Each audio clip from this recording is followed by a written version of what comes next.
Once again, my name is Rose Wachkona, and I'm going to present our position on the marriage bill. First of all, we want to congratulate the Parliament of Uganda for reintroducing the marriage bill for another time, yet again. This is something that we've been fighting for over 60 years as the women of Uganda, as we try to advance marriage equality. So we look forward to a bill that is going to not oppress women, not to exploit them and abuse them, but a bill that is actually going to liberate them and advance marriage equality. To start with, we wanted to say that marriage is grounded under Article 31 of the Constitution, which allows for the rights of the family, and under it, we see that people have a right to marry and found a family. They have equal rights in marriage, during the marriage, and upon the dissolution of the marriage. They have parental rights that are equal between the spouses. They have succession rights, and they also have individualized free consent to enter and exit the marriage. We also have the protection of children, which is handled under different acts. So we are hoping that the spirit of the bill is going to be in line with Article 31 of the Constitution to advance the rights of all. The fight for marriage laws started in 1964. I think this is something that the committee is aware of, with the Commission on Marriage, Divorce and the Status of Women, where a report was made to try and advance women's rights, but it was ignored.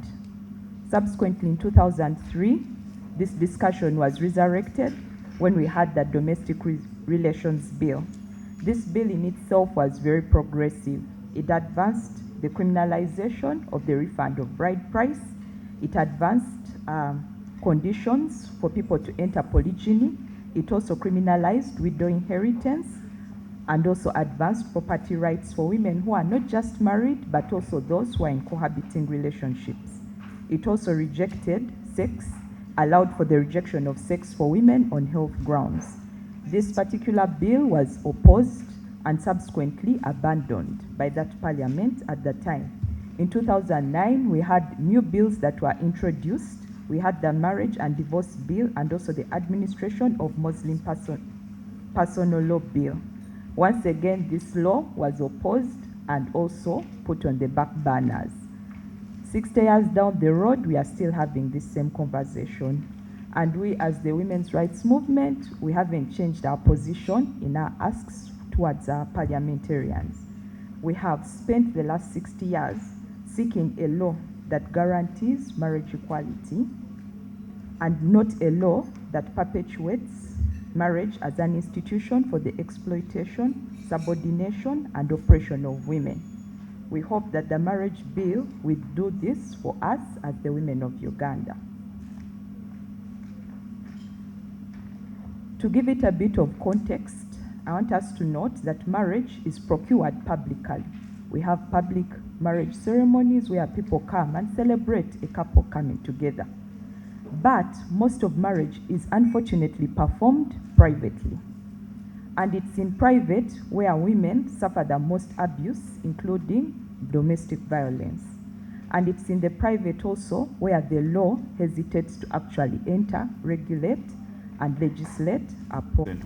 Honorable Member, what I am presenting is contained in this. Okay. So are you making a summary of it? Yes, I am making a summary. I'm not reading it, but using which one? There is the analysis of the Marriage Bill 2024 from women's rights organizations and activists. Is it the one you are? Yes, that is it. So we follow you on this, or we go to this one? It is the same thing. It's the same thing? Yes, those are just photocopies of it. Okay. Yes. I'm just summarizing it so that we don't waste a lot of time. So the main content summary. Yes. Honorable colleagues, I think you're comfortable with that. Okay, let's proceed then. A law that guarantees the full rights in marriage as recognized under Article 31 of the Constitution. I would like to draw your attention to page 8 of our analysis, which gives you the context of what marriage looks like in our country, so that you know what you're actually legislating for. When you look at the tables that are there, it tells you what marriage looks like in our country. So we have people who are living in monogamous marriages, people who are living in polygamous marriages, those who are divorced and separated, those who are widowed, and also those who are never married. And we see that the bulk of Ugandans actually are living in monogamous unions, either legally married or cohabitating. Only 11% live in polygamous situations, 12% are actually divorced, widowed are 13%, and 5.5% are unmarried. We also see the forms of marriage that we have in the second table, where we see that civil marriages are only 1.1%, customary take the bulk at 25%, religious marriages are actually only 9%, and those who are cohabitating are almost 27% of the population. When we look at the context of marriage in Uganda, seeing as almost 83% of all Ugandans are living in or have formed some sort of family-forming relationship, and seeing also as our marriage laws are completely outdated, we have the Marriage Act, which was formulated in 1904, the Divorce Act in the same year, the Hindu Marriage and Divorce Act in 1961, the Mohammedan Marriage and Divorce Act in 1906, and also the Customary Marriages Act, which was recently amended in the year 2000. It becomes imperative that the marriage laws are urgently updated to suit the current context in order to align with Uganda's ambition of decolonizing. We applaud the proposal for the laws that is being made in the current 2024 bill, where we note that there are some things which are much needed and are contained therein. The first is the harmonizing of marriage, of the marital age at 18. We know that many of our acts have differing ages. The Customary Marriages Act and overtly criminalizes child marriage. We have been struggling with child marriage in this country, and it is something that continues to happen even up to date. Unfortunately, we had no law that overtly criminalizes child marriage. All we had were sexual violence laws like defilement and child-to-child sex, but we never had child marriage. So we welcome this criminalization of child marriage because it expands to capture those who actually perform these weddings and also those who participate in them. We also welcome the prohibition of the demand for the return of bride price, which also aligns with the Mifumi decision, and this is something that we believe is going to lower domestic violence in our country. We also applaud the recognition of presumption of parentage, which we believe is going to add value towards the stability of marriages. We also welcome the provisions on matrimonial property as people who represent women in court when they are unfortunately at the end of their relationships and are going through the breakage of a family. One of the biggest issues we face is the division of property, and our laws had never set standards. So we are very excited that this act is actually trying to cure this problem, and happy that it's going to set a standard that perhaps will reduce the backlog that we currently have in courts and create more harmonized jurisprudence. We also applaud the recognition of premarital and postmarital agreements. We are now in the era of empowered women. We as women want to protect our property, and we hope that these agreements will help us to do that. And also we applaud the recognition of non-monetary contributions to our family, which recognize unpaid care work, which heavily burdens women in families. We believe that these provisions align very well with Article 31 of our Constitution and advance the rights of women in Uganda. However, we also recognize that there are a few problematic clauses that perhaps would like to be addressed. The first is on the requirement of consent for parents prior to procuring a Christian marriage.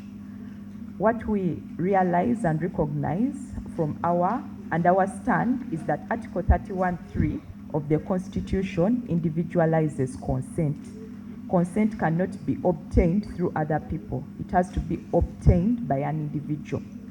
By putting the burden of consent away from the person who is getting married and placing it on parents, we feel that this law is going to infantilize the people who are actually entering the marriage.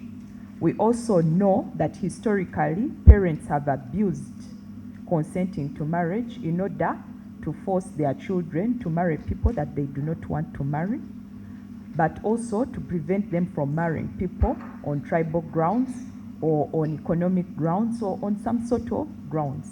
This, we feel, is moving away from the spirit of the Constitution, which intended to protect individuals who are adults and capable of making independent decisions. The ability, saying that people should consent through their parents, is very paternalistic, and in our view, we suggest that this be actually left out.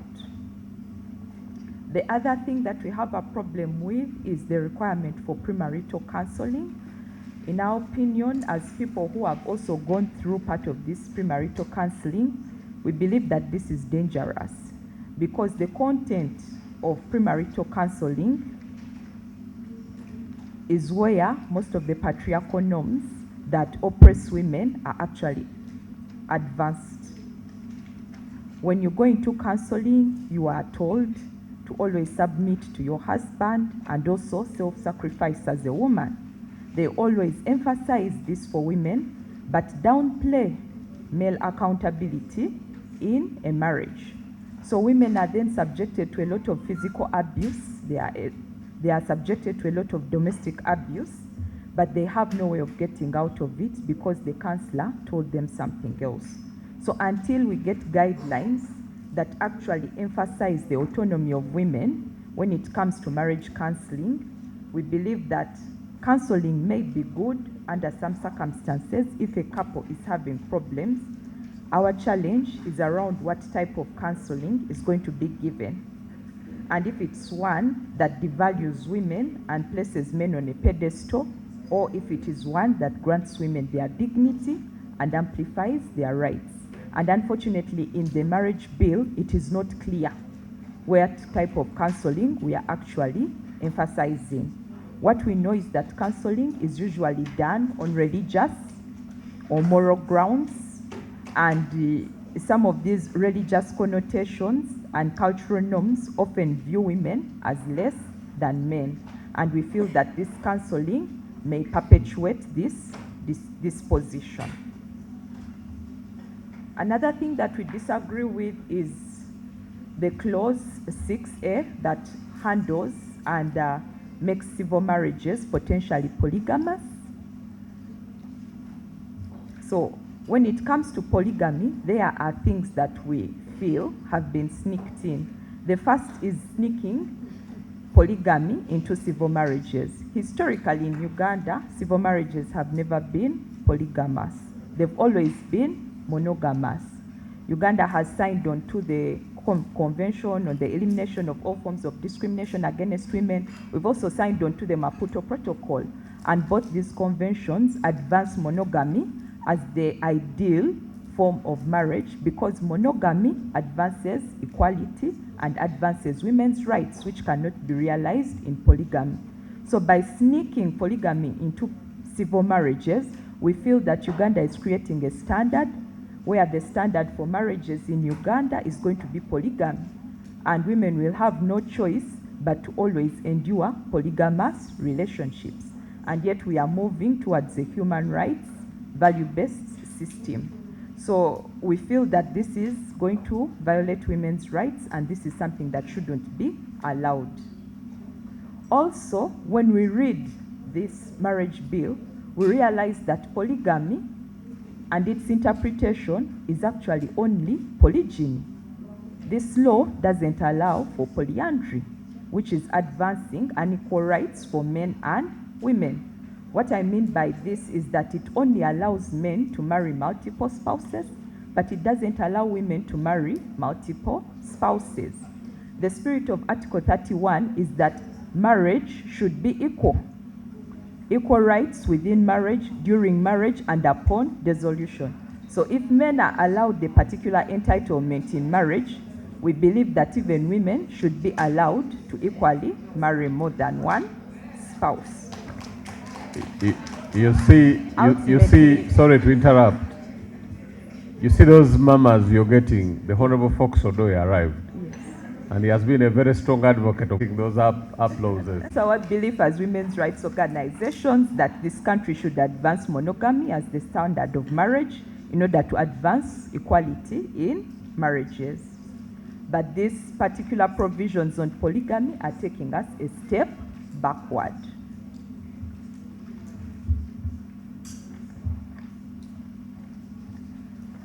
The other thing that we wanted to touch upon that we actually don't agree with is the criminalization of cohabitation. As we have seen in the context of marriage, almost 27% of all couples are cohabiting. They are not living in legally recognized unions. We cannot shut our eyes to this context in our country. Cohabiting is a social issue. It's not a legal issue, and it's not an issue that is going to be resolved by punitive measures. This is something that needs to be resolved socially. We also note that many couples fail to get married, largely because of lack of funds. Marriage is very expensive. To hold a decent wedding in this country, you need at least 10 million shillings and above, just in order to gather your family. We also cannot neglect the fact that many families require bride price, which means you need to take cows. So if people can't afford to get married, why are we punishing them? By taking them to jail. This particular provision in our eyes is something that is blind to the context of Uganda and also the socio-economic realities of the people. And we fear that we may end up with almost half the population in jail if this provision is to be passed as is. The last one is around sharing of debt, which doesn't recognize the power dynamics within families. That is actually in clause 51 and 55, where they say that you can share debt if it is accumulated on matrimonial property.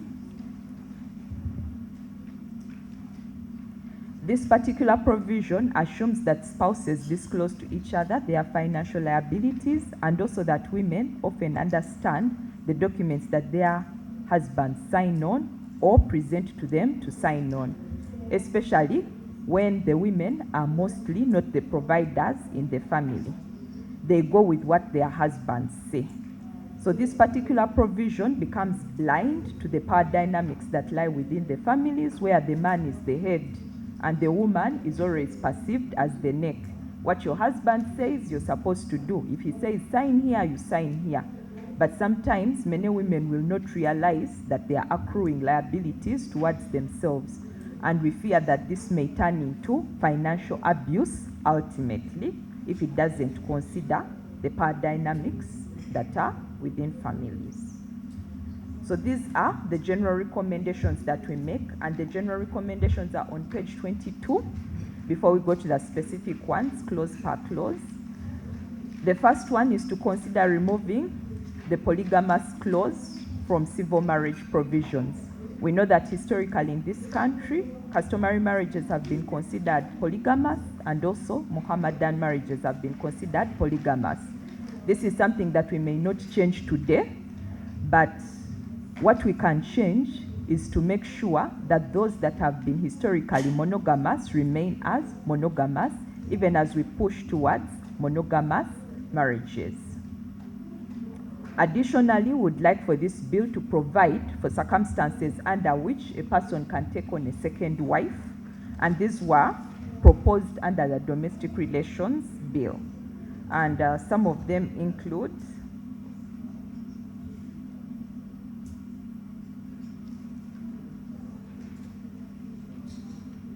that a polygamous marriage should only be permitted where there is consent from the previous wives, proof of one's ability to cater for more than one spouse, and also the provision of separate residences for each wife. This is what we are calling for. Furthermore, we want this honorable committee to actually cross-check the definition of polygamy and align it to ensure that if men are allowed to marry more than one spouse, even women are equally allowed the same rights. We also call upon this honorable committee to make premarital counseling optional rather than as a requisite, because some people don't subscribe to particular cultures, they don't subscribe to particular religions, so it shouldn't be mandated that everyone should do premarital counseling. We also require this committee to do away with the provision requiring parental consent, as this violates Article 31(3) of the Constitution, and also consider doing away with provisions on sharing of debts.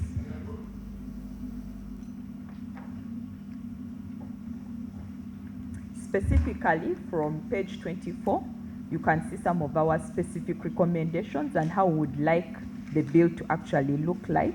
I'll just skim through this because we have already justified what we wanted in the first place.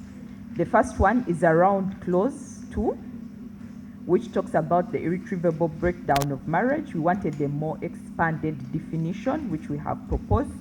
We also want to adopt a proper definition for polygamy. Instead of saying a marriage in which a man is married to more than one wife, it's where an individual is married to more than one spouse. Clause 4.1, which is on page 25, we request this honorable committee to make civil marriages monogamous. Currently, only Christian marriages are guaranteed as monogamous unions under this bill, which in our opinion is a travesty, and it's something that needs to be immediately remedied. Polygamy should not be the standard in Uganda.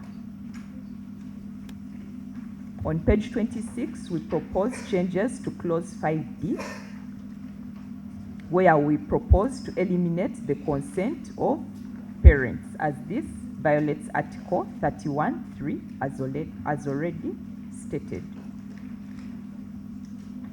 In the alternative, we propose that instead of using the word shall, Christian marriage shall be with the consent of the parents. We instead use the word may, so that some of these institutions that are carrying out the marriages have the option not to procure the marriages, especially where they feel that the consent of the parents is being arbitrarily denied.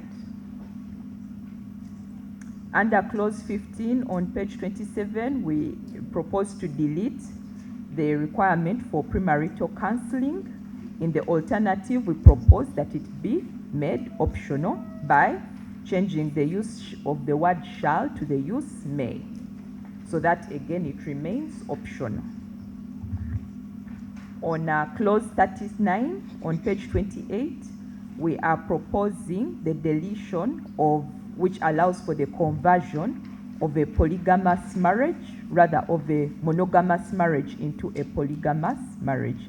We have made a case for not allowing polygamy to become the standard of marriage in Uganda, and this means that we cannot allow for the conversion of a monogamous marriage into a polygamous marriage. We are also proposing that if this be left in terms of converting marriages, we adopt the provisions that are under the Marriage Act 2014 of the Republic of Kenya, which allow for the conversion of a polygamous marriage into a monogamous marriage, but reject it for a monogamous marriage into a polygamous marriage. It is all stated there. And on page 29, we propose changes to clause 40, where they talk about voiding a marriage on the grounds of health conditions. Health conditions should not be the prerequisite to void a marriage. There is a difference between voidable marriages and void marriages. Void marriages are those that from the start are illegal. They are completely illegal. You cannot enforce them in any way. But a voidable marriage means that a party can opt out on a particular ground. So for us, we are saying that the inability to have sex shouldn't be the grounds to void a marriage. It should be made voidable. because sometimes people don't have sex. Under clause 43.2, we are proposing, this is on the use of names. This right is only given to women, and we feel, as Honorable Chairperson, you stated, that men are very vulnerable in this society, so they need equal rights under this particular law. If a man wants to use his wife's name, they should be allowed to use the wife's name. But unfortunately, under this bill, they are not allowed to use their wife's name, which is a travesty in our opinion. We propose that clause 43 be amended to allow men to also use their wife's name in case they want to, in order to align with the spirit of Article 31, which allows for equal rights within marriage and upon its dissolution. We are also proposing changes to clause 51, where we are asking for the elimination of debt sharing on property that becomes matrimonial property. We had already explained our reasons and how marriage is construed in the country and the power dynamics that lie, especially eliminated. We are also proposing a change to clause 8, individual they are actually not married to. And it's our belief that this has no bearing on our context. These are not really cases that we have seen or cases that have been criminalized. It's just a colonial concept. And also with the registration of marriages and the opening of the marriage register, it becomes very easy to verify who is married to who. So this offense therefore becomes useless on our law books. And also we are proposing the deletion of clause 89, which criminalizes cohabitation using other languages for reasons that I have already explained. Honorable members of the committee, this is our analysis. Our biggest prayer is that what we are looking for as women of Uganda is a law that is not going to oppress women in marriages. Thank you. Thank you, Immaculate, for your for your able consensus by all the people represented here. You had your hand up? Please. It was developed with everybody here, but I think it would also be great if we got just a few minutes for any other members that may have proposals, recommendations, perhaps before we can hear from the members of parliament on thoughts about our recommendations. Okay, let's have 2, 3 so that we pick ideas. You don't need to emphasize what has already been presented. Would welcome something new from what we already have. Any? Domestic Violence Act Coalition that is here in your presence today. I just wanted to add 2 points. One is on clause 83 that touches a lot of the work that we do at FIDA, that is custody, maintenance, children's rights. It speaks about maintenance to cease on remarriage of the woman, which makes a lot of sense, and I must share that these are things that we see every day, that usually when a couple separates and the woman remarries, usually it becomes, the relationship, the mediations become volatile. It's usually very difficult to reach a consensus. This particular clause mentions that maintenance of the spouse, who is the woman, responsibility of raising children still continues to be for both parents, whether they are together or not. So we've had cases where our mediation agreements start not to get implemented, usually, especially when the man has ceased having any relationship with the mother. So our proposal is that clause 83 clearly states that maintenance of the child will not cease for both parents, whether each one of them remarries. That was one of the issues. Then the second one, let me just go to it. I think it's clause 41 on voidable marriages. There's a 6-month timeline for consummation of marriage. And for us, we believe it might be unreasonable because 6 months is such a short time. For certain health issues, for example, that the clause speaks about, they may not show within 6 months, or people may not be okay. So we believe the 6 months limit is very short, because we believe when people marry, they keep saying forever. One day, we'll be together forever. For 6 months for you to believe that that is not going to work because there's not been consummation of that particular marriage is also something that I wanted to just add on what Rose has presented. That's all, ladies and gentlemen. Thank you, Elizabeth. We maintained.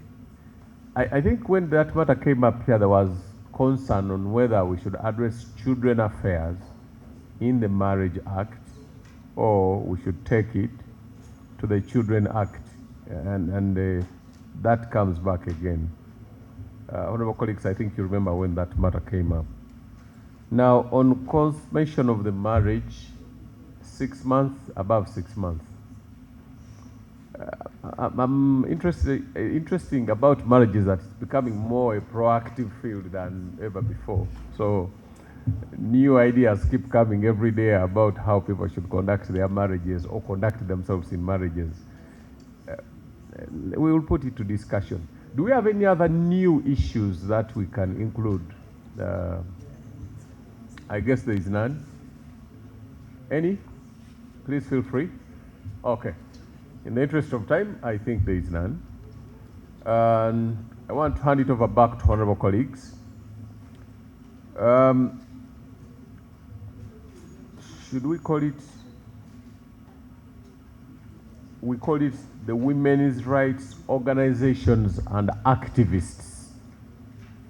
I think that's the,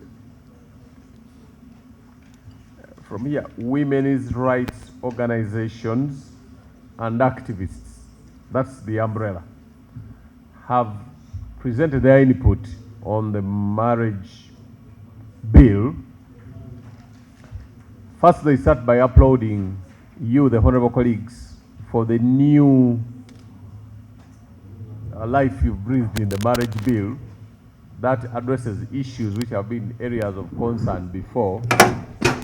And many are highlighted: harmonization of age, property, recognition of premarital and post-marital agreements, the non-monetary contributions, and a lot others.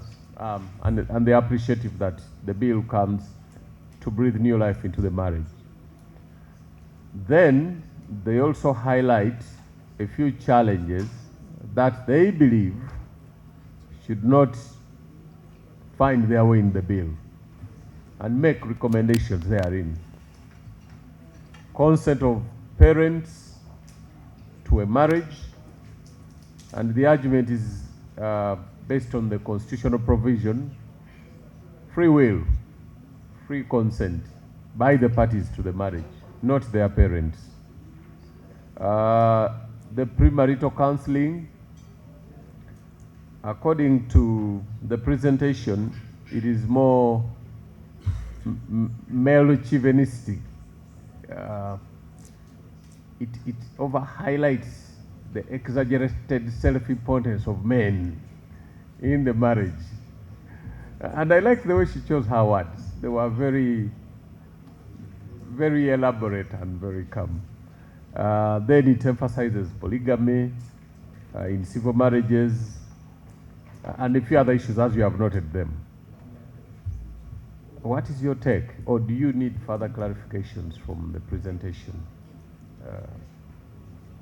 Oh, yeah, we have new members who joined us who haven't introduced themselves.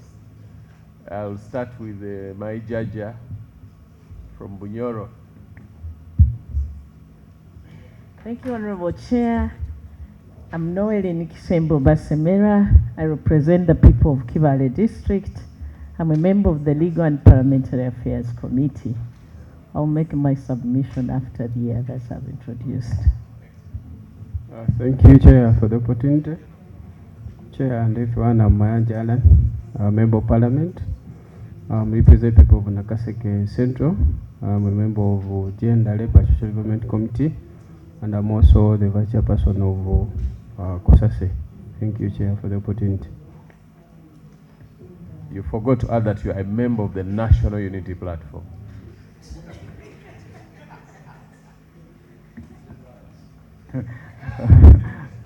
Morning, Honorable Chair. Fox Odoi Oyuelowo.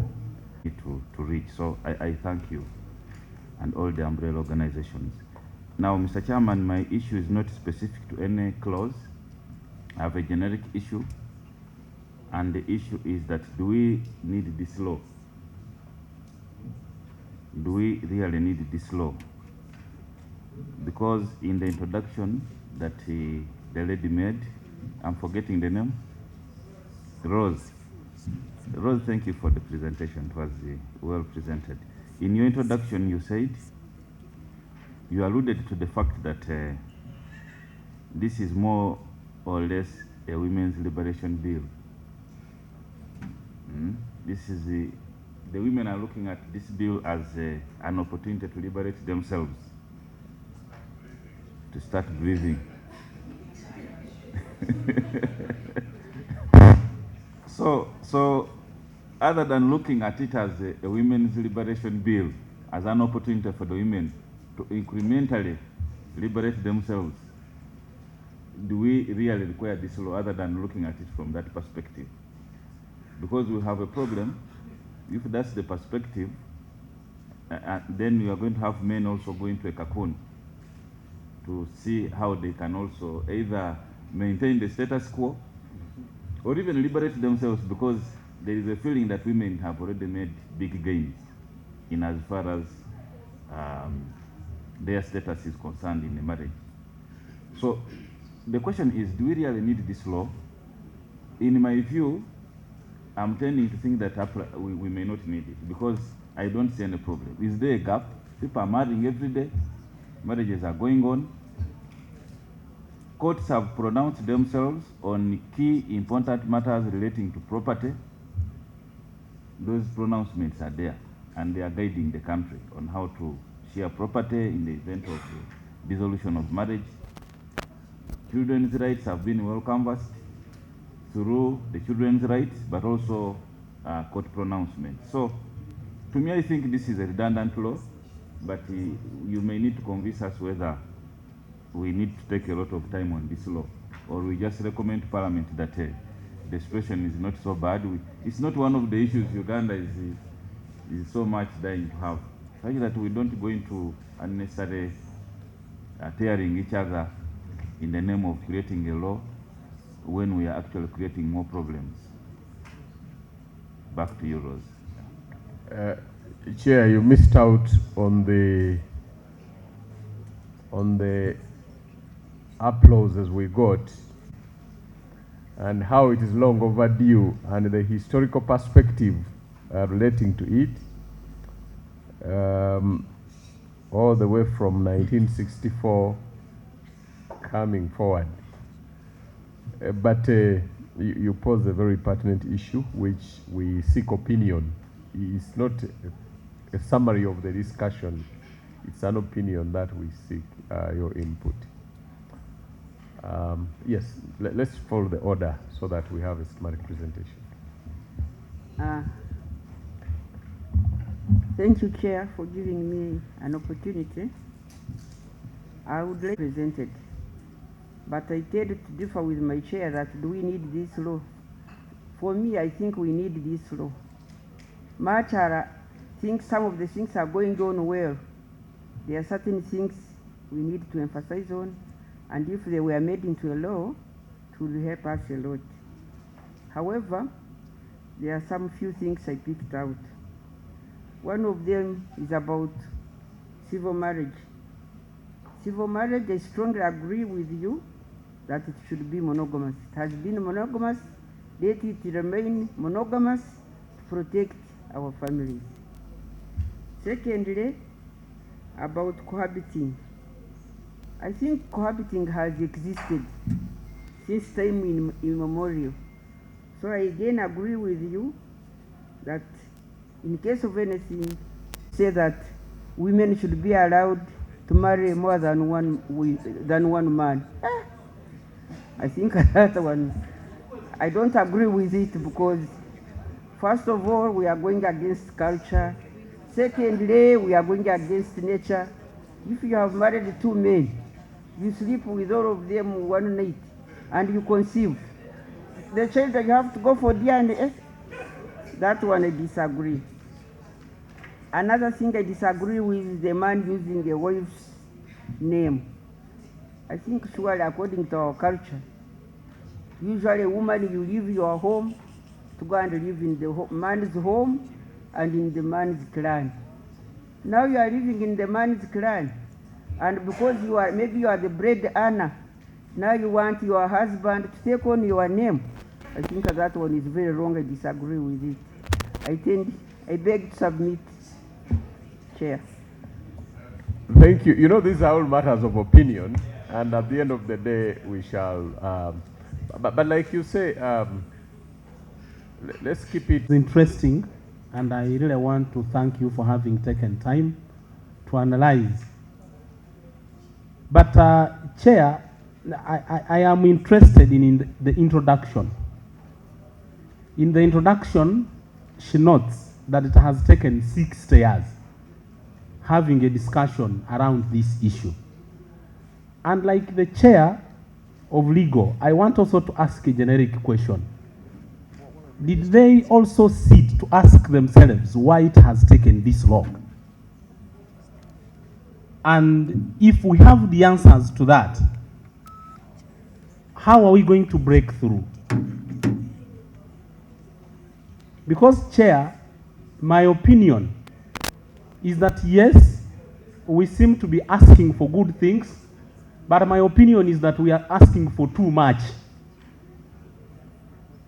And because we are asking for too much, we may end up not getting what we are looking for. I don't want to look like I am not a woman activist. For the last 17 years, I was an activist, and I can tell you that I did wonderful work for women. But my thinking is that this law is a very good law, but if we come in and we start asking for too much, we may yet take more 60 years. So how do we start small and then gain big? For me, Chair, that is my opinion. Thank you. Thank you, Agnes. From the landslide district of Bududa, thank you for a good presentation. Before I make my submission, I would like to tell the chair of legal that indeed we need this law. It is long overdue. Like my colleague has said in her introduction, he said we have spent 60 years. This bill has been shelved year in, term out. Term in, it is shelved because of the things that we are demanding as women that men do not agree with. But we have to live with the fact that you come in marriage with love, and at a certain moment things go bad, and you have nothing to do but separate. And as you separate, how do we divide the property? I think this law has come in the right time, because marriages are breaking every day. People are in court every day. And I have come in a marriage very young. I have worked for the last 20 years. You have depleted me of all the children, the beauty, everything. And you want the woman to go out empty-handed. It is not really good. But like my colleague has said, this bill has been shelved many times because of the many demands that we make and men are not agreeable with.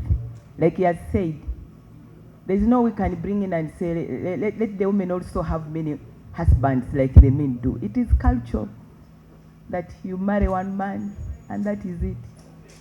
It is constructed by culture. Carrying the name of a woman, it is impossible. So for us to penetrate and have this law passed, there are things we have to agree and drop as women for us to be successful.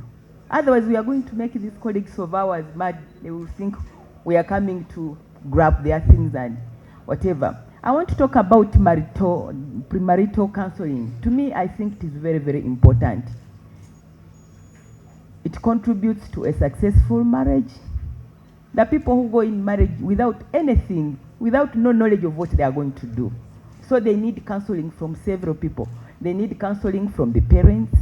They need counseling from the singers. They need counseling from religious leaders. I think this is important, and we need to carry it on. Rose's argument is that we make it voluntary, not compulsory.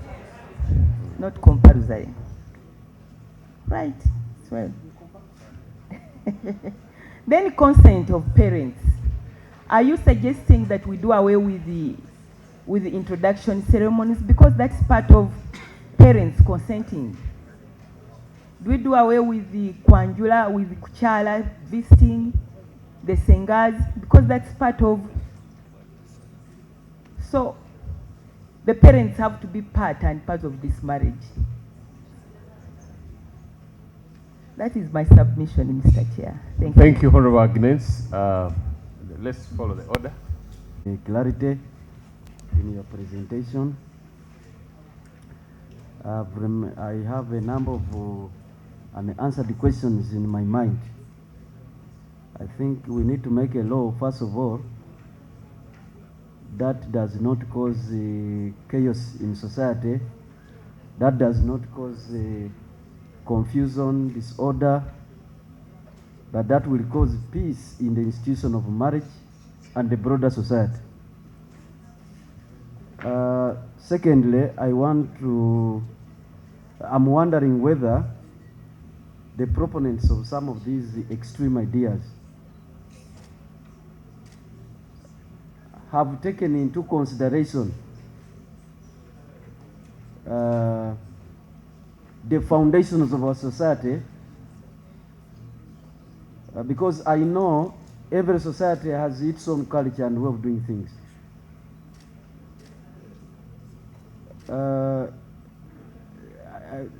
The level we are moving, I'm asking for, because I know that improvement does not mean a total change, but you improve from the foundations of your society. By the look of things, these proposals seem to achieve an overhaul of the foundations of our society. For example, if you look at our African society, like in Uganda here, she has ably said it that most of our families are patrilineal, and when it comes to marriage,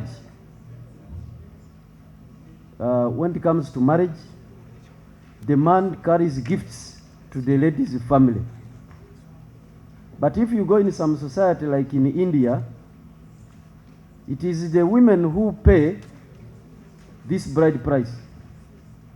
And therefore, the children carry the identity of the woman. And the woman is the head of the family. Whereas here the construction is the other way around. Because from the beginning we initiate the marriage, we host the marriage and we pay the gifts. Our cultural construction is that the children carry the identity of the man. So where you say that, do you want to say that we should have a choice of whose identity the children take, that it is now a choice? You agree, either the identity is of the man or of the woman. That's why I'm saying the law should not seek to bring confusion. Have we taken into consideration the foundations of our society? Because this is an African society, this is a Ugandan society. We cannot pretend. That's why Honorable Nandutu is saying, do we abolish the payment of gifts, bride price and whatever? Such that now, but a family is an institution, like many other institutions, which should be organized with a clear structure of leadership and authority. So I don't know what we are seeking to achieve, whether, because I know whether it is an organization, whether it is a family, there should be a structure of leadership. So I don't know what structure of leadership are you envisaging in this family you are proposing. Secondly, when you come as a woman to the man's home, you don't come to be catered for. This is a mentality which has preoccupied both educated and the uneducated women, which is a backward mind, in my view. For somebody to think that I get married to Joab for Joab to look after me. No! You come for us to look after ourselves. You look after me as I look after you.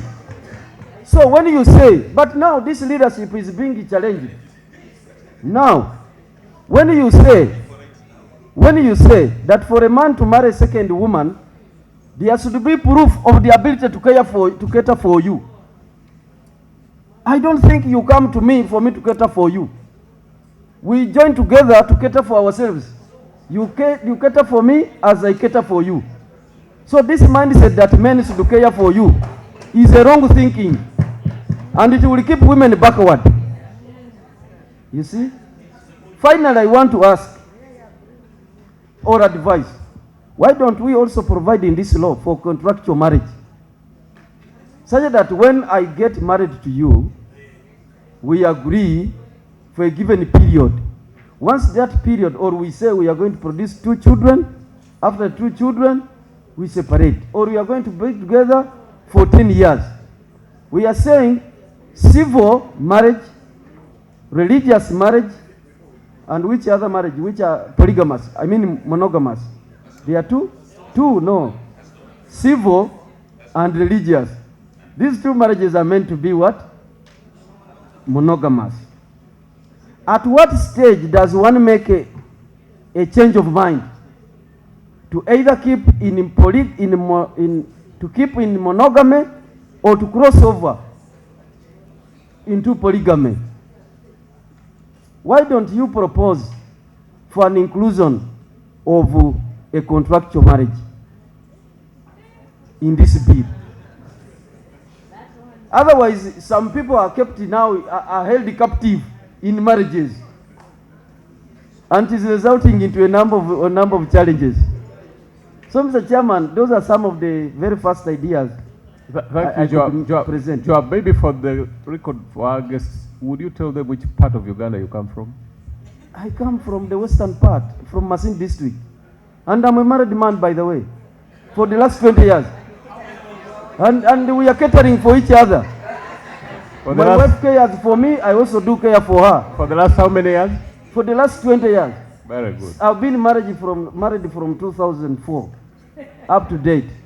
Thank you for your input. Let's have the next. Kindly write down the questions. If you have questions for the members of parliament, we will allow you to ask them at the right time. Can we get further? But let's be mindful of time. Okay. We need to look at the sexual offences bill too.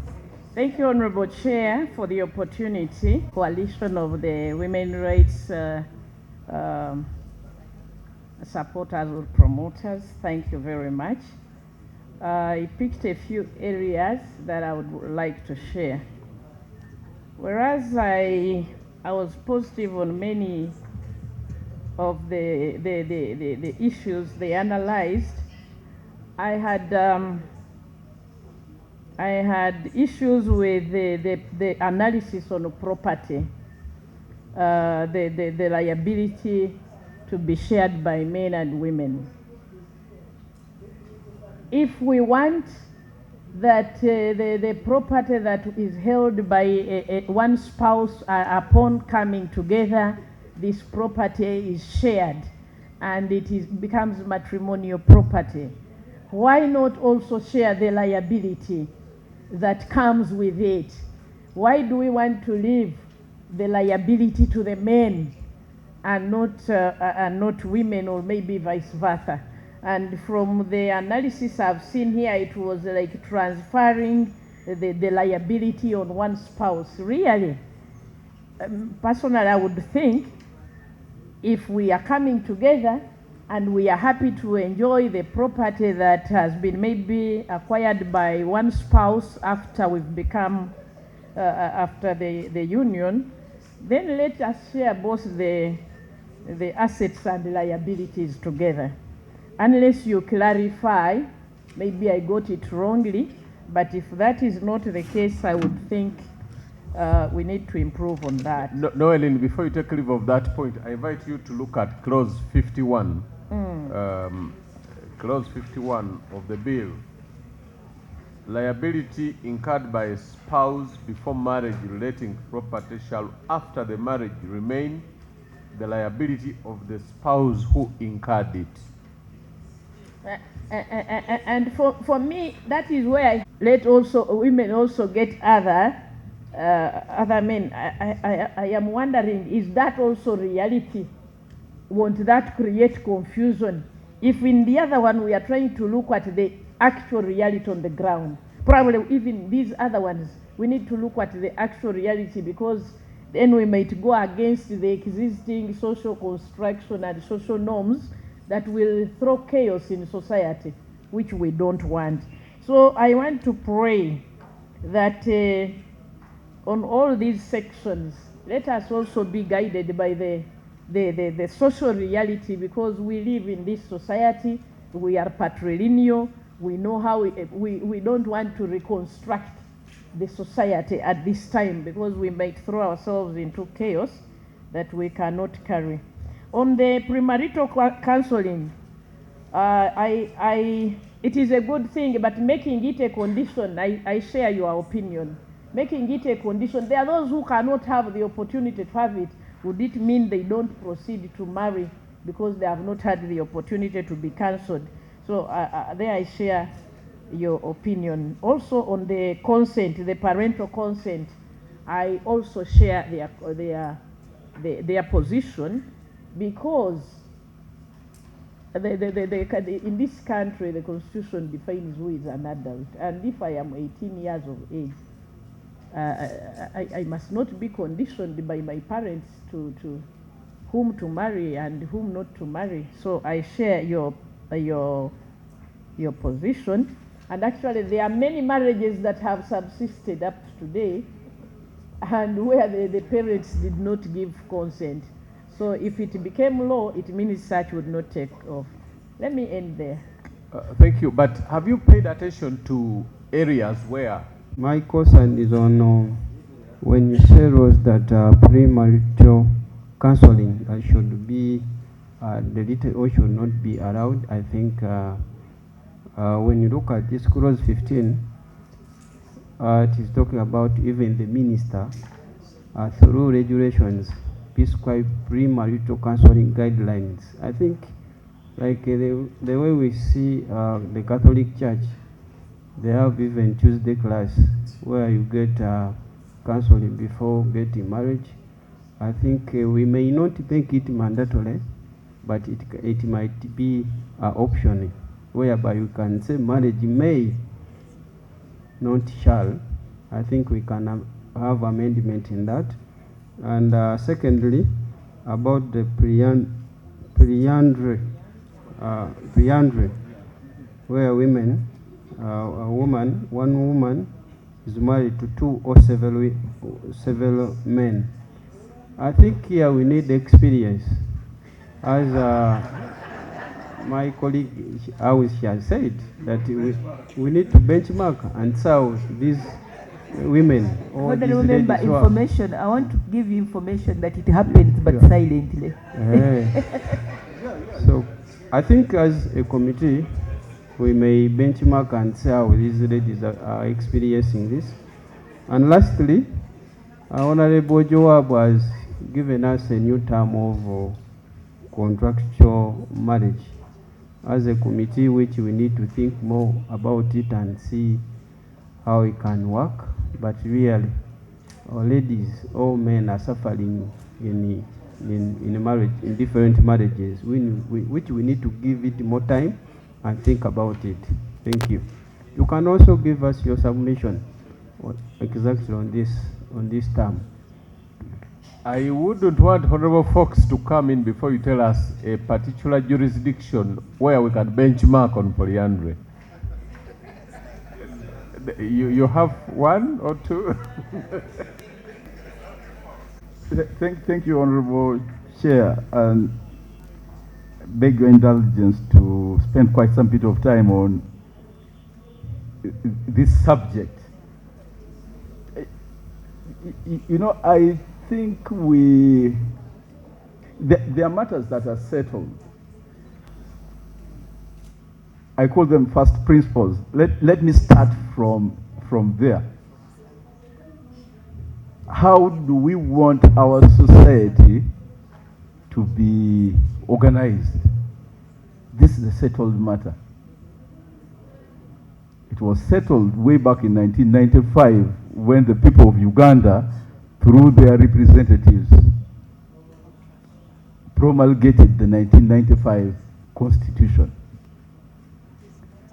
And I beg to take you to only 3 articles that I will address the presentation of Rosa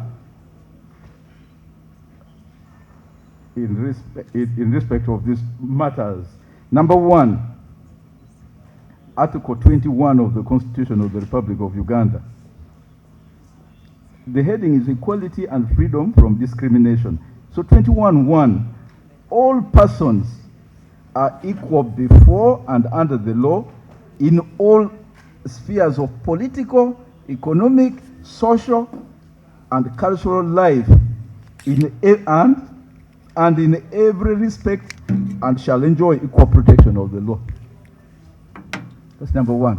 All persons, men, women, are equal. Number 2, Article 31(1)(a). Honorable Chair, you know this is our Bible, and this is the only instrument that binds all of us. 31(1)(a). A man and a woman are entitled to marry only if they are each of the age of 18 years and above, and are entitled at that age to found a family. No, B. To equal rights at and in marriage, during marriage, and at the dissolution of marriage. Again, underscores only one thing: equality of both sexes. The last one, 33(1) and 4.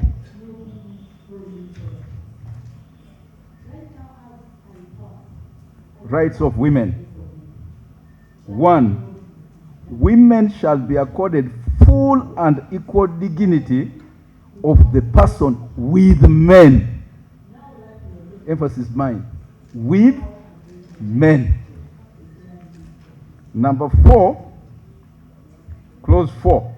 Women shall have the right to equal treatment with men, and that right shall include equal opportunities in political, economic, and social activities.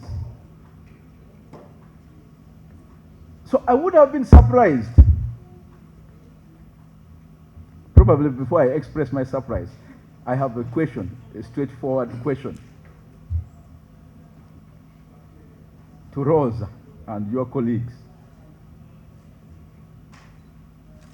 Do your proposals fall within the 4 corners of the Constitution?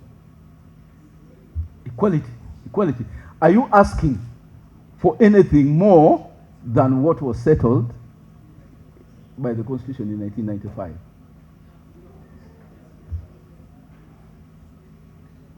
And I will express my surprise. I would be incredibly surprised if you came to Parliament in 2025 to ask for anything less than what is in the Constitution. To ask for anything less. And it doesn't matter whether it scares men, whether they have to. I think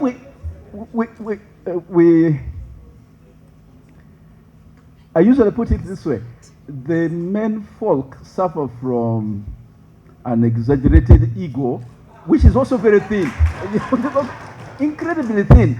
And I would encourage you to keep poking at that ego. Keep poking every day. Don't give up. Keep poking until you attain equality. Until you attain equality. That's what the Constitution talks about. I have only one contribution, Honorable Chair. That was a preamble. I was looking at maintenance to cease on marriage. I want to propose there's a common law principle, otherwise known as alimony pendant lite, maintenance during the course of litigation. Don't you think we should codify, and this arises from your submission, the dissolution of marriage can be a very contentious and acrimonious matter. Don't you think we should codify maintenance pendant lite? I thank you, Honorable Chair. But Honorable Fox, thank you. Maintenance, and the ex-spouse wants to move on, has got Joab, is taking him on as a wife, and that's where the contention is. Relating to children on the dissolution of marriage. But perhaps before we even get to orders relating to children on the dissolution of marriage, how do we manage the litigation phase? How do we manage maintenance of children and spouses during litigation? Okay. Yeah. Thank you so much, Fox. You know, we went to the university around the same time, and he used to be very broke, so he would come and bench, and I walk out and go to one day and get pork with the one who's loaded. But that's off record, please. Thank you. I'm not a member of the Legal or Gender Committee, but I'm a member of Parliament. The woman MP for Pakwach, I'm called Avur Jane Pachuto. Chair, two things.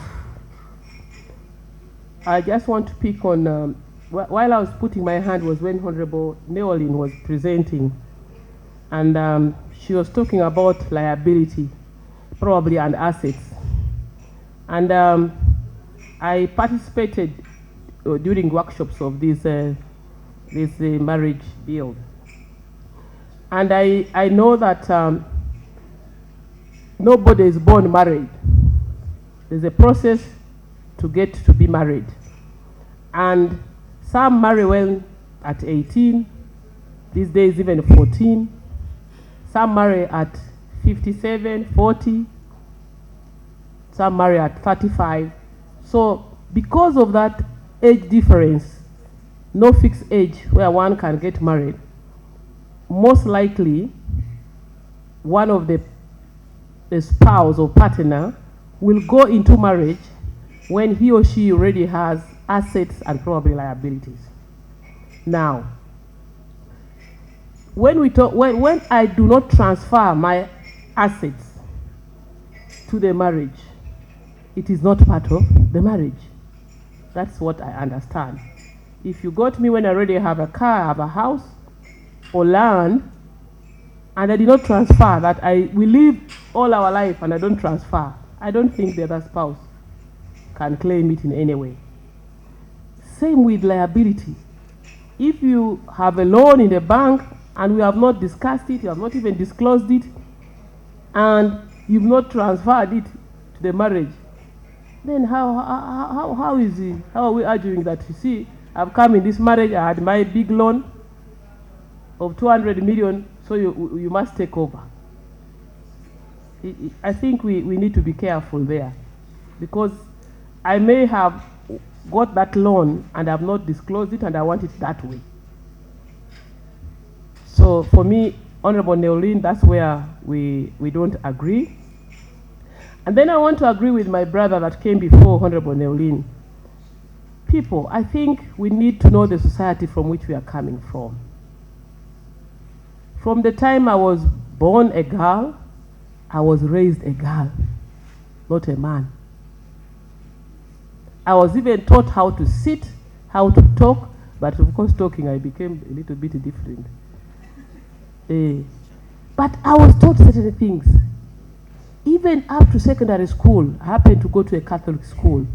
We were taught not, mangoes were in the compound and you are not supposed to run as a woman. When it drops, because you're in a community, walk and pick or wait for them to be picked and brought to the dining. No struggling for food. So, I think our bringing in African society, especially the culture where I come from northern Uganda, marriage is not for economics. It is social. No woman in Pakwach there, I'll tell her, when you get married, first get to know how many bicycles, how many vehicles, how many plots of land, and they will take me seriously. They have come to marry, till the land, do maybe some business, produce children. And they are shown the land. This is where you are going to start digging. My brothers still dig and build where my grandmother, who was married in that clan, dug. So, whereas we must cope with the modern times, we must integrate our traditional, the positive aspects of our traditional, whatever. We cannot afford to start telling young girls in this society that as you go, Honorable Fox, he has a whole beach for himself. He has an airport. Then we are going to make the institution of marriage just a target. We are going to have target, marriages. I come, we sign the certificate, and because I must claim that property, people even are going to kill each other because when Fox dies, after all, I'm the married wife, I'll take over everything. I think marriage in our society, in the Ugandan society, most societies, is not for economics. It is social. And let us encourage women to be also hardworking. Women to own property. There is no law that forces you because you are married, you must bring everything in the marriage. Thank you, Jen. Thank you. Then on sexual harassment. I want you to be... I want to go away, Chair. No. We have not yet received that presentation. When are you receiving? After this. Okay, Chair, yeah. Thank you. Finally, but we need to run because we have an... Following what I'm hearing here and my recent interaction with my community, colleagues and the women before us, our work makes us interact with people nearly on a daily. In my recent interaction, I told the mourners at a funeral, because there had been an instance in that family, and I had to stress that we are working on a law that will provide safeguards for the property to be for the woman and the children. And I emphasize that the family members, can you back away from the property of the widow and the children? I wish you were there to see the women jump up in celebration.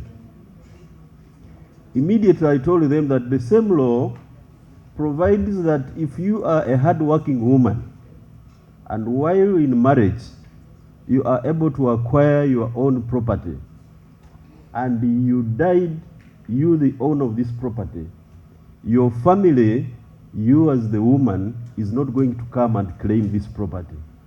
And they all disagreed. All the women disagreed. They said, no, the property will belong to my family where I come from. I saw the level of selfishness. I have seen that same level of selfishness in this house, in this room here. Why I'm saying this, I have listened to you. and we are addressing the marriage bill. But all the submissions are bent towards the survival of a woman in the marriage institution. I know that we have provisions that talk about the male spouses, but if you listened like I did, the pronouncement is more on the other side. How I wish that you addressed this equally, brought it as an institution submission, you would receive all the support that is there. But this that is bent already gives bias to those that we will be able to, that we will meet and present. I therefore want to request that all is not lost. We are supporting this bill.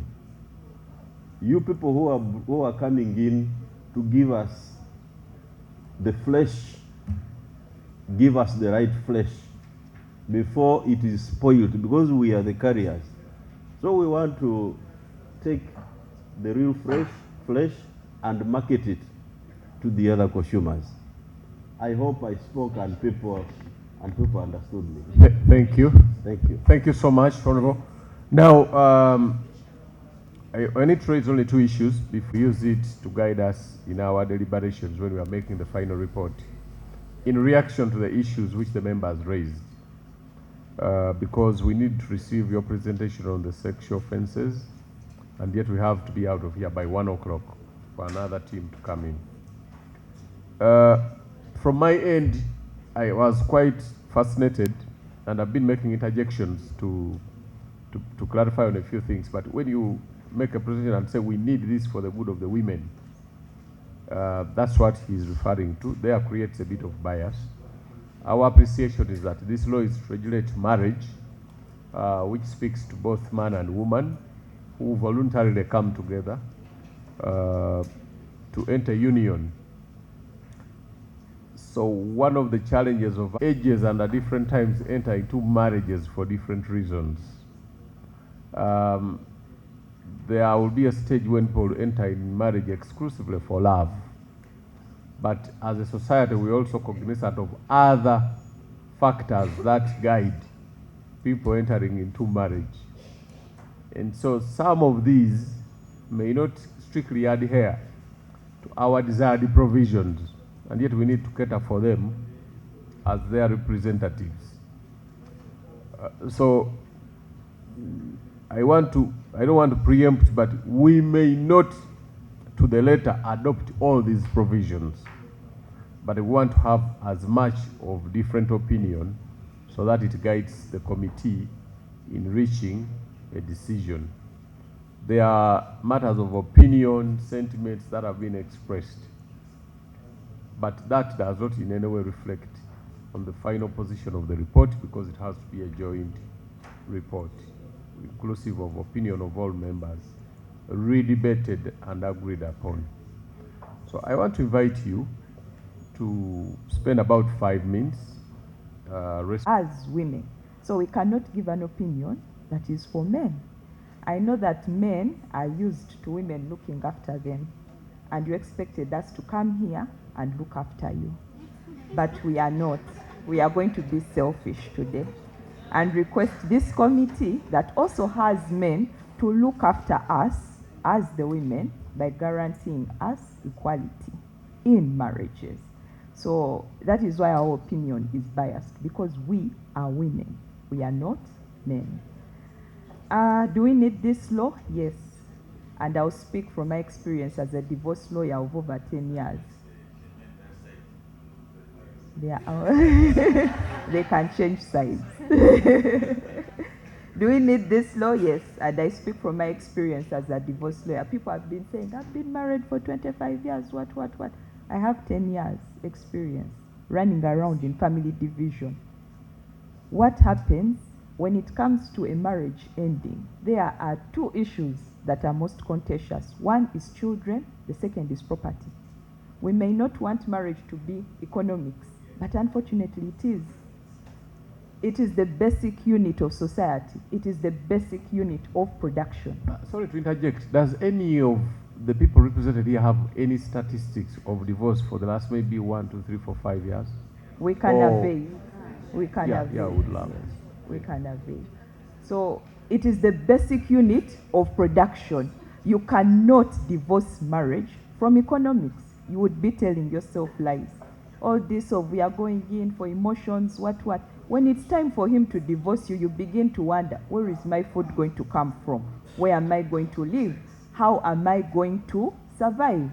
And unfortunately, our current laws do not address the economics of marriage, which has created backlog in family division because parties cannot decide or consent towards property. And when you talk about the cases where you're saying they have decided, unfortunately, it is high court judges who have decided most of these matrimonial property cases. The problem with that is that another high court judge can depart from that opinion. Constitutional Court hasn't pronounced itself on the issue, neither has the Supreme Court. So we still have challenges distributing matrimonial property. So it is the Parliament's duty to settle the issue of matrimonial property because we have a huge challenge. The issue of children was settled, but the one of matrimonial property, we still have challenges. Polygamy. Our challenge with this law is that it is creating a standard of polygamy in marriages in Uganda. And yet our statistics show that most people are monogamous. So why are you making polygamy the standard? That is the question that we ask. And then it comes down to the issue where you're talking about women want to marry more than one husband. We are talking about equality in law. The purpose of the law is supposed to create a standard, and the standard must be equal for both men and women. Our current laws under the Customary Marriage Registration Act are open. Actually, women can marry more than one husband under our current law. But does it happen? Actually, no. Why are you presuming that because you create one unique standard, suddenly all of us are going to go and marry more than one husband? What we are asking for is equality. Whether it actually happens, who knows? A few years ago, I wouldn't wear trousers and appear before you, but here I am. A few years ago, I wouldn't be guaranteed an education as a girl, but here I am. Society changes. It is not static. So maybe 10 years from now, I'll be allowed by society to marry more than one husband, and the law should accommodate that. The other issue I wanted to raise is around names. Honorable, what I want to tell you is that we do not draw identity from names in Uganda. We draw identity from our clans. At least in Bugisu, that is what happened. Excuse me. Chair, allow me to give some additional clarification. No. So, what I was trying to say is we don't draw our identities from names. Historically, in Ugandan cultures, people were given individualized names. The issue of taking on your father's name is a colonial perspective. I was named after my matrilineal, my maternal grandmother. She was called Rose Nandudu, and I carry that name with pride. Does it take away the fact that I'm from the Buhwaka clan? It does not. So I still draw my father's clan, but I carry my maternal grandmother's name. So we shouldn't conflate my husband having my name with him belonging to my clan. It doesn't work that way, at least in what I know about our histories. We are also not trying to take away parents from marriages. We are not. The Constitution allows us to individualize consent. An adult cannot consent through their parents. Your parent cannot consent for you to have sex, neither can they consent for you to marry. So that you can't infantilize people to that level. Neither does it take away introduction ceremonies. All the ones I've attended, they always ask you, what does that mean? They are seeking the individual consent of the girl who is getting married. So even within those introduction ceremonies, it's not about parents consenting, it's about the person getting married, consenting. The rest are just gifts which cannot be returned. So I will not belabor on the issue of contractual marriages. Maybe we can submit a memo. But all I want to say is to reiterate what Honorable Fox has said.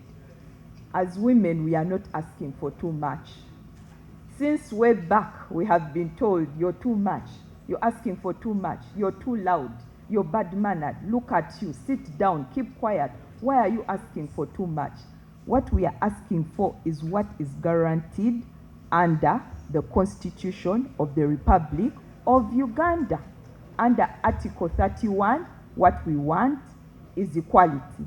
And here we are demanding for equality in marriage. Thank you. Thank you very much.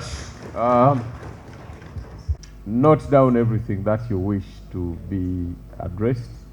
We would further seek clarification in case of anything.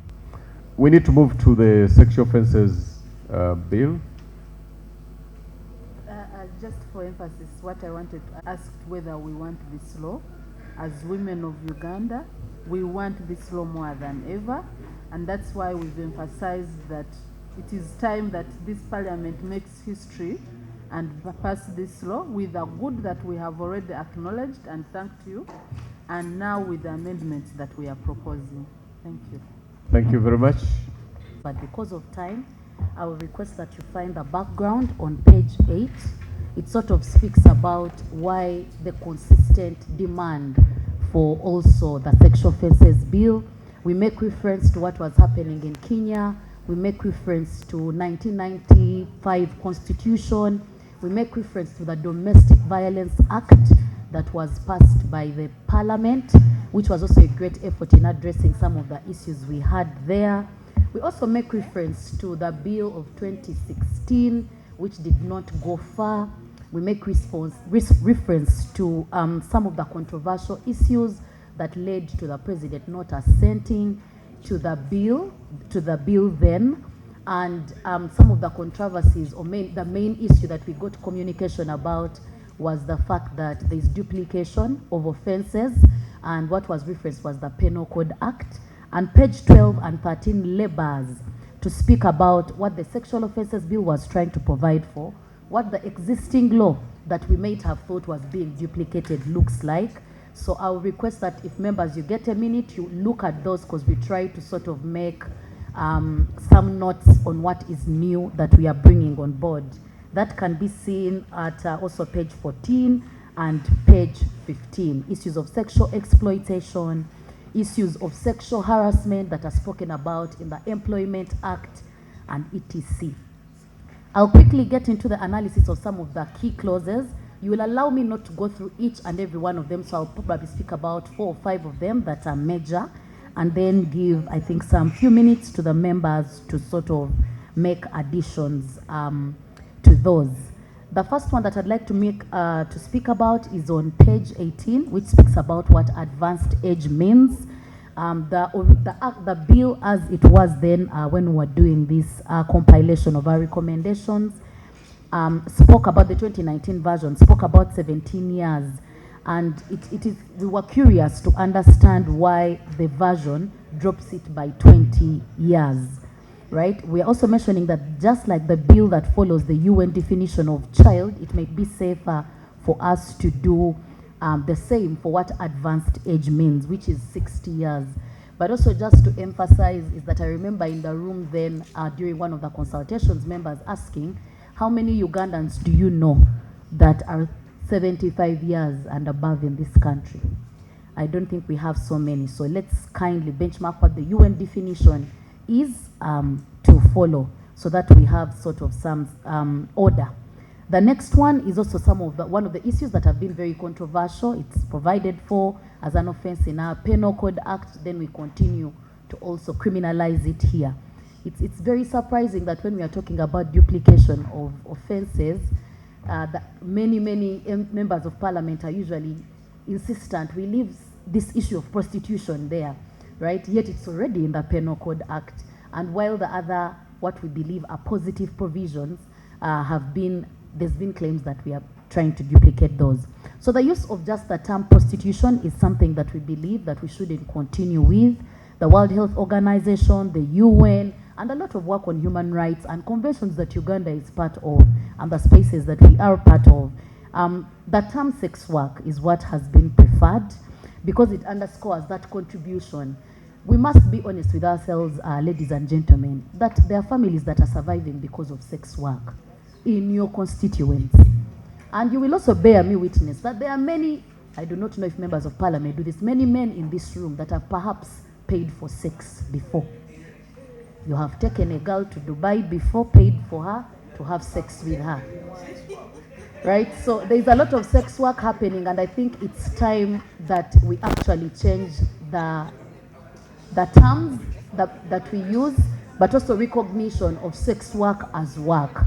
Whether it's something that has not happened before, whether we say it's the morals of our societies, it's actually surprising that the sex work actually happens in the same societies that you keep referencing. So we are also saying, let's just decriminalize and stop just using the word that is prostitution. The next clause is on page 19, which describes what a sexual act is. And just allow me a minute to read these because the recommendation will make sense thereafter. The sexual act is defined as the penetration of the vagina, mouth, and anus, however slight, of any person by a sexual organ. And then D goes ahead to say the unlawful use of any object or an organ by a person on another person's sexual organ or anus. And we are saying that in 2016, when there were so many discussions around sexual harassment in institutions of higher learning, you must remember students from Makerere, students from, I think it was Ndeje, that gave, what are they called, testimonies about how a lot of men right now are not using the penis as perhaps the Penal Code Act must have thought as then.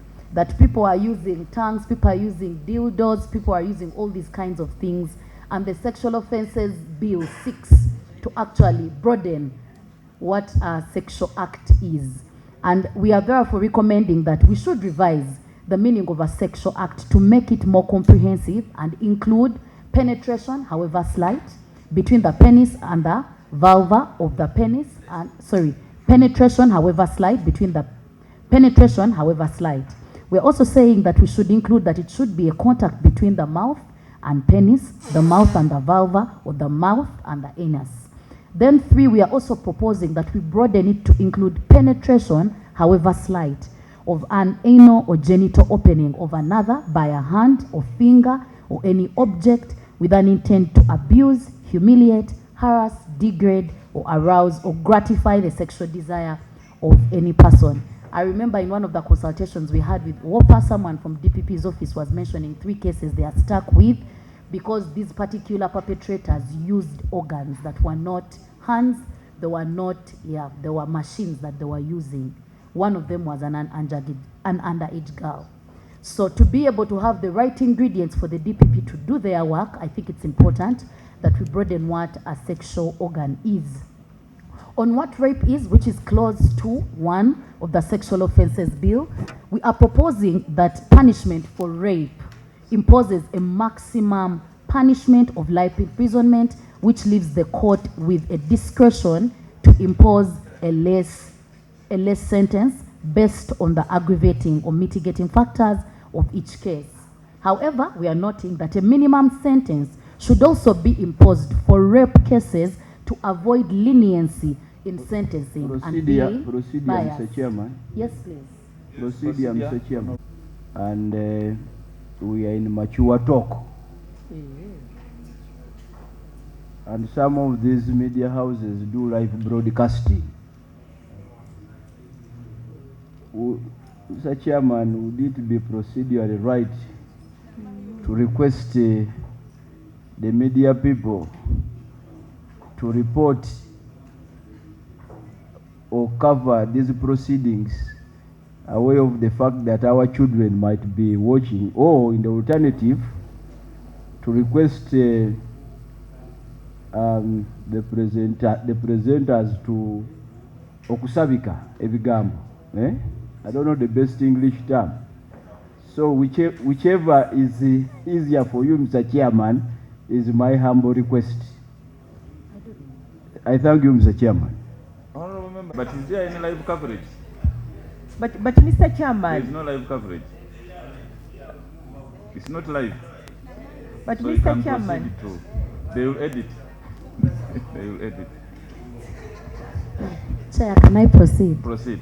Ladies and gentlemen, we are talking about the Sexual Offences Bill, which touches sex, and we know what sex is. We know what an anus is, what a breasts are. You know, your children are a product of a penis and a vagina meeting. So how shall we provide sexuality education for children if we cannot call a vagina a vagina? Allow me continue, ladies and gentlemen, because we have limited time. One of the recommendations on this clause is that Uganda should adopt a broad meaning of rape following the spirit of this. There is a case that we are referencing on page 22, so that violators, such as the one that has been given on page 17, are not able to get lesser, what is it called? Punishments. So what we're essentially saying is that this particular provision should have a minimum sentence, because we have had instances where judges are either biased or are able to give lower sentences for the offense of rape, because the law right now only provides for a maximum sentence. A minimum sentence will allow for us to have some sort of uniformity also in terms of issuing out these rulings against these perpetrators. On issues of aggravated rape, we also come up with a very contentious issue, which is on circumstances of persons living with HIV, whereby the Sexual Offences Bill currently provides that if the perpetrator is a person living with HIV, then this will heighten, it will aggravate the offense that is rape. And we are saying, because of all the work that Uganda has done around stigma towards persons living with HIV, I think this particular point should be removed to not let us go back so many years behind. The UN SDGs around that speak about what we are doing around HIV, but also really this current government has so many programs under the Ministry of Health that have spoken about stigma, and the journey that we have taken so far, I think, shouldn't be derailed by imposing HIV as an aggravating factor around sexual offenses. The next one is sexual harassment. I'll not speak about this in detail because it's spoken about in the earlier pages on page 12, and some of the mistakes in here, or some of the recommendations, I think, were sort of handled in the latest version that I saw in December, so I will not go into that. I will then run to page 29. It still speaks about prostitution and prohibition of sexual act with a prostitute. I think we've spoken about criminalization of sex work and the dangers around it, the health dangers around criminalizing sex work, because I know a lot of persons at least agree with us that it's important to recognize that they are quote-unquote prostitutes in our strategies around addressing HIV, but we want to look at it from the economic angle, that there are people that actually survive on this as work. Around defilement, which is clause 16, and that's page 31, we are saying that we need to harmonize the punishments for rape and defilement to both hold a maximum of life imprisonment and a minimum of 4 years. What we are seeking around defilement is to ensure that there's a bit of uniformity. As you might remember, one of the things the Sexual Offences Bill is trying to do is to also harmonize punishments for sexual offenses and have them in one place where we can sort of go to. I'll go to page 23, which talks about, clause 23, which talks about child sex tourism, which is on page 33.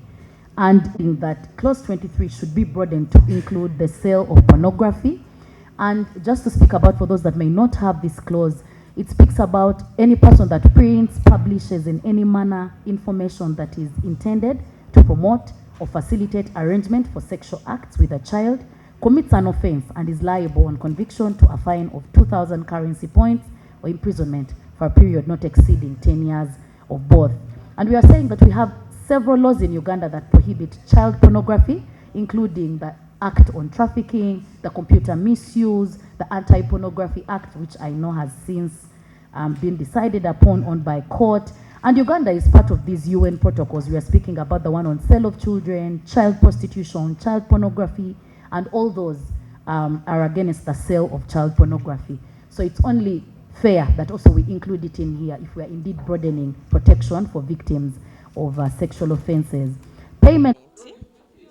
Bafunye obuvumo okuzza nate etteeka erya marriage ery'obufumbo. Lino etteeka tubadde tulirwanira ng'abakyala since 1964 we twafunira independence. Bayisa ripooti nnyingi ne bagizza mu 2003 ne bagizza nate mu 2009 naye buli tteeka lino we balireeta etteeka lifa kubanga abantu tebafuna bwenkanya ku bintu bye tusaba. Waliwo bye tusaba ne bagamba nti abakyala musaba bingi nnyo ate nga kye tusaba ffe ng'abakyala twagala bwenkanya mu bufumbo, twagala obwenkanya. Waawo bagamba omusajja ye mukulembeze, omukyala gwagoberera, yo the head, she's the follower, naye twagala obwenkanya mu bufumbo. Era muli netteeka kye tubadde tusaba komiti bateekewo obwenkanya ne mu tteeka lye baagala okuyisa. Waliwo ebintu ebirala nga tewali bwenkanya, okukozesa amannya g'omusajja naye ng'abakazi tebasobola, omusajja tasobola kukozesa linnya lyo, ekintu ekyokuwasa omuntu omulala. Abasajja babakkiriza okuwasa abakazi bangi naye abakazi tebabakkiriza kuwasa bantu balala. So ebintu ng'ebyo, ebintu ng'okusiba abantu abateegasse mu bufumbo obutukuvu nga bwe bakiyita all legal marriages, kwegamba obanga ofunye munno ne musalawo nti mubeere babiri baagala ate babatwale mu kkomera babasibire emyaka 3. Ekyo nakyo kiri wano tukikontestinga. So waliwo ebintu ebiri mu eryo etteeka bye tulowooza nti bigenda okutyobola eddembe ly'abakyala bye tutakkiriza nabyo kubanga etteeka lyaffe erisinga constitution liwa abakyala equality with men. So kye tusaba nti komiti ejja kuteekawo obwenkanya bakazi n'abasajja mu bufumbo.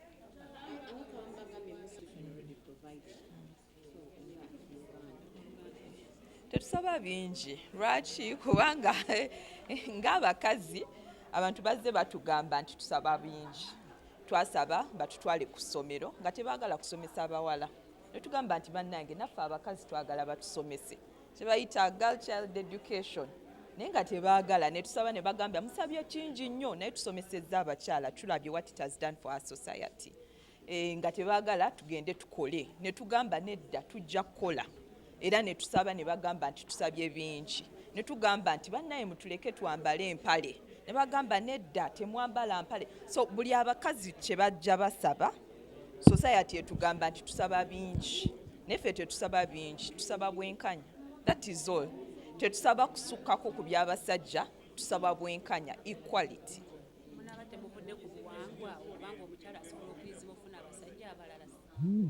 Static. Ebyobuwanga tebiri static. Sinti bye twali tukola emyaka 10 emabega bye tukyakola na leero. Ebyobuwanga bigenda bikyuka. Our societies change. So tetusobola kugamba nti kubanga emyaka 10 egyaweddewo omukazi wali omuwasa ng'ogenda omusanga nga agenze kusena amazzi n'omukwata n'omutwala ewuwo n'omukaka mu mukwano. That was culture. Naye kati tetukyakikola. Ebintu bya FGM tetukyabikola. Culture is not static. Era ffe okubabba.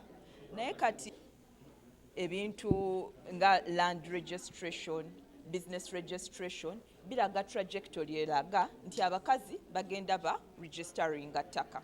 Abakazi bagenda ba increasinga mu registeringa businesses.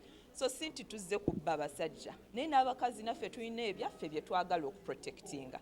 Lino etteeka teryawula ne ligamba nti matrimonial property ya musajja yekka. Nedda. N'omukazi w'obanga omufunye ng'alina ettaka ne mutandika okubeeramu eyo ennyumba, it becomes matrimonial property. So naye ng'omusajja oba ofunamu. So siraba ngeri gye mugamba nti tuzze babba. It's not only men who have property. N'abakazi balina. Pro bono initiative. Kemigisha nga ndi munnamateeka nkola n'ekitongole ekya FIDA ng'era FIDA kitongole kikola n'abakyala n'abaana. Ng'era olwaleero tujoyininze eno coalition yaffe oba bye tuyita women's movement tukwasaganyiza wamu okujja okupresentinga eri committee biki bye tusanze mu sexual offences bill bye twagala ba improvingemu bye twagala bajjemu ne tuwane ku magezi okusinziira ku evidence gwe tulaba mu mirimu gye tukola mu field. For example era ebimu bye tubadde tu appreciating ebiri mu sexual offences bill nti bw'ogiraba essaawa eno tulina ze bayita newer forms of violence or sexual violence ezikozesa internet. Ennaku zino okimanya abantu batambuza omuntu internet, oli n'akuteekako omutwe n'akwambula nga toyina ngoye mu kifaananyi nga si yegwe. Ebyo byonna sexual offences twebaza parliament nti kati ebitunuddemu nnyo. Neera tulinamu n'obulala bwe tweyongera okuteesa nti bakyuseemu. For example ensonga ya advanced age ey'okugamba nti kati yali ku 75 nga twebuuza bannayuganda bameka bemumanya emyaka 75 essaawa eno. Ne tulina n'ensonga endala ezikwata ku defilement ne rape. Twagala mbajjukize nti etteeka lino kye lyagala okukola originally kukwata nti buli tteeka erikwata ku sexual offences ziribe wansi w'akatabo kamu kano nti limale also recognizing ze bayita newer forms of sexual offences zijiwe punishments. Penal code byetayogerako ebimu. Ngenda kuwa example nti penal code yaffe for example eyogera ku rape oba okukwata oba okukaka omuntu omukwano ng'abasinga yotero kyogera. Naye nga before balinga bagamba omusajja bw'akakaki omukazi n'ate nga tugenze nga tulaba nti ennaku zino n'abakyala bakola ki bakwata abamini tulyoka tu advising nti leka kibe ki neutral nti kibeere neutral nti tugambe omuntu yenna akola omusango guno. N'ate n'ebirala tweyongedde nga tuwa amagezi ku ngeri gye bapunishinga mu rape ne defilement nti byalininge ne international conventions zino ezaffe ze tugira naye twalininge ne constitution engeri gy'oyogera ku bya non-discrimination. N'ekirala twogedde ne tusiima ku kya compensation titukimanyi nti before emisango nga gino wagendanga mu kooti muntu ne bamusiba gwe noddeeka. N'essaawa eno sexual offences eyingizaamu ensonga za compensation okulaba nti ba victims balina engeri gye baba compensatingamu. Ekyo ekizibu kye baba balabye ekyo kintu kipya ate kintu kirungi nate tukoshoninga nti because communities gye tuva okusinga tubaddemu n'okulaba nga families ezimu bwe ziremagana okufuna kasente usually okuva eri omwami yedde yakutta omwana oba yakutta omukyala oba yasobeza ku mwana we balemererwa akasente okukajja mwami lwe badduka ku police. So ne tukoshoninga nti okuimplementing ekintu ng'ekyo tulina taking into consideration nti ebintu bino mu communities gyebiri baleme kulowooza nti kyetuleese nti kati asobeza ku mwana asobola okukola ki okumpasatinga family y'omukyala yoyo omwami yoyo omwana ekyensonga nevaawo. So zezo ezimu ensonga leero ze tubadde twogerako naye nga twongera okuadvisinga committee eno taking into consideration research waffe ne recommendations ze tubawadde kuba zivudde mu field ebitongole ebiri wano bikola n'abakyala bikola n'abaana n'ate kye twagala okukola okusingira byonna si nti kuduplicatinga tteeka ng'ajjukira lye eryagobwa mu 2019 eryayisibwa lyagobebwa nga bagamba nti tuli mu kuduplicatinga ebiri mu penal code naye nga bwe mbanyumizaako obutonotono tetuli mu kuduplicatinga wabula twagala nti amateeka agakwata ku sexual offences gabe wamu leka punishments zibe nga ziri uniform kijja kutuyamba nnyo okulwanisa ekizibu kino kye tulina mu communities. Tekikkirizibwa nga bw'okiwulidde sex is between two consenting adults. Okwegatta ekikuti differentiating between omusango n'okunyumirwa sex oyo ye consent oba okukkiriza. Era nga bw'ojjukira oba mujjukira MP lumwe yagamba nti ennyonyi bw'esimbula n'egenda yo tekomawo wansi. Era ne tugivumirira nnyo nti sexual intercourse oba okwegatta constitution etugaidinga ne penal code ekugamba nti erina kuba between abantu babiri ng'oconsentinze and marriage is not consent. Obufumbo si consent. Kitegeeza nti kebe couple omukwano gwe bahavinga guyina kuba consensual lwakubeera kyekyo ekintu ekimu ekyagibwamu mu marriage mu sexual offences bill ng'eyasooka neera twaliyagadde nnyo kiraba kubanga abakyala tubafuna eyo mu FIDA n'agamba nti asobezeddwako omwami we. Kati abamu bayinza okugamba ate omwami wo asobeza ku mukazi naye mbajjukiza nti etteeka litugamba bulungi sex is between abantu babiri ba adults nga baconsentinze ekyo ekigenda okugenda mu maaso.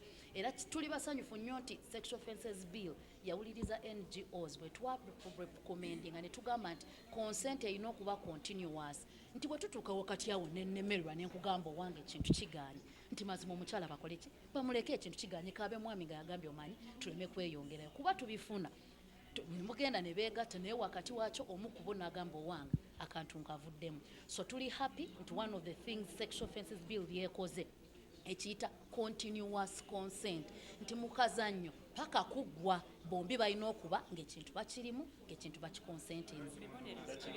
Kiri different. Marriage is not a consent to anything.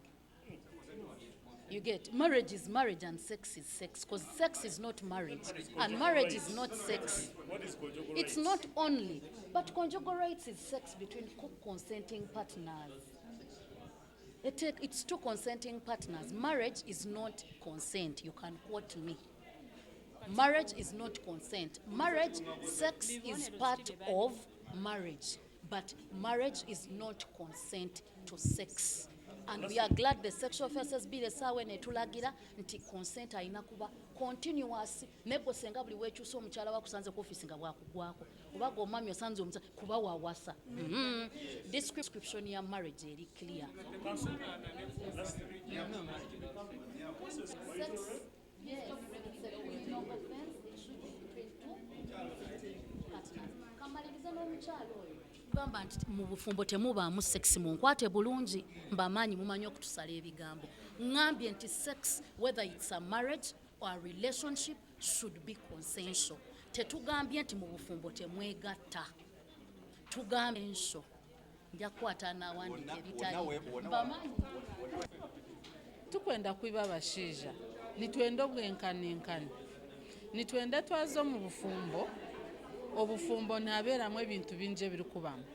Halimu okukora hamwe mukafuna ebintu ebituli kweta obugiiga, halimu okuzaara abaana, halimu n'okukundana. So kituli kushabiriza ekitwani tugambira parliament ntwani tukoraga amateeka agali kwatagana n'obufumbo oba n'obushwere. Amateeka gabeeremu okwingana habemu okwingana mu mateeka. Azo okwingana okutuli kuteekamu tituli kugira ngu abakazi batandika okwiba abashiija. No, it's not what we are saying. Ekitukusene tugambiriza twagira nti obushwere bwaburuho hakabaho butiikirizana bukawaho. Omushiija ninga omukazi yaba ayine obwire bwingi ntuza nko mu banka oyiyayo esente oteekayo ki ebintu bimukozire hamwe orabe yiyayo esente ezo oba n'omushiija oba n'omukazi hagire kyabaho owayireyo esente abaliwo yasigaza ki responsibility abaliwo yagumizamu akashashura amabanja geeye oba oli mushiija oba oli mukazi. Iteeka hati okuligamba oba jibire itwaturu okwerigamba negira nti omuntu n'obuho okufa ninga omukahukana oliyo owalesire sente oba wayegulize mwena nimuza kusheyalinga. Konka nitumanya obwire obwingi abantu ko bali kugenda bakiyayo bakateeka property omu mabanka oba owayiwo okweguza sente.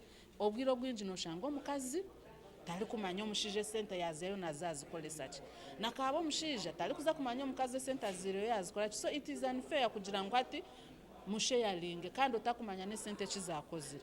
Ekyo nikyo kimwe kitwagamba. Ekyakabiri ekitwantugambaho nti obwire obwingi obushwere kubuli kuwaho amateeka garo nigagira ngu habeho akasiima kaho kubeeraho okuguma nikaleeberera omukazi. So iteeka likusene rigira ngu ako karugeho, which we agree with, nitukiikiriza. Konka tubagira bongereho akandi akali kugira ngu abaana mwayawukaniwa omwami omushiija n'omukazi abaana baguma nibaleebererwa bata.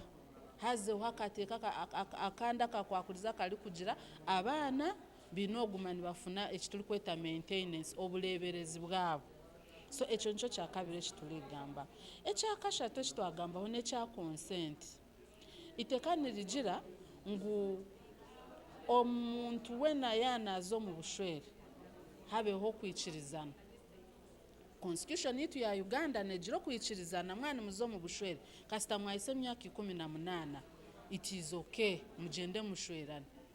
Konka hati okwiteeka liriri kugira ngu oba oyine emyaka 18 oba tojine abazire bawe biina okukora ki okwikiriza. So tugira no constitution iteeka erikusingayo erya Uganda nirigira ngu habeho emyaka 18 you're free to go and marry. So abantu batabateekawo kandi akandi akakukulizo kali kugira ngu abazaire babanze biikirize ahakuba tutwire nitureeba bamwe abaana balemegwe okushwa gwabwe abazaire andi nomanya bwaki erigenda abantu nibateekaho nti nitwende ntigana kutwara muhara wanje omwojo n'omwiki biikirizine konka omuzaire tiyikizaho kugira ngo nareeba ki ente zirije ninga esente zirijireho so twagira ekyo bakireke kiri kugenda nti kasita abantu bine emyaka 18 bashwerane konka ekyo tikikumanyisa ngu batarespectinga abazaire ezikaruki ezitwire zo kugira ngu wazo waabo wakyara mwagenda mwayanjura nizigumaho konka ekyo kugira ngu kuza omu church mukagenda ninga kuza omu civil habeho ekihandiiko ky'abazaire ekyo nikyo twagira kikole eki kiruga eki tukweta consent ekindi ekitwagambaho what was the other one? Sexual offences bill, yes. Tuli kuruga mu iteeka ery'obufumbo twagamba iteeka erikwatagana sex okushwerana kutajja okushwerana okw'obufumbo omushaija kukwana omukazi ninga okagenda okakwata omwana w'omuhara okakwata omwana w'omwojo so mwene ebirikwatagana okukwata abantu batiikirizine ekitukweta rape defilement konka hati iteeka eririho nirichi expanding rikikora kyangu nti nawaija iteeka rishobora nirigira ngu wakwata omwana amateeka nibareeba wamukwata ne penis emboro ninga vagina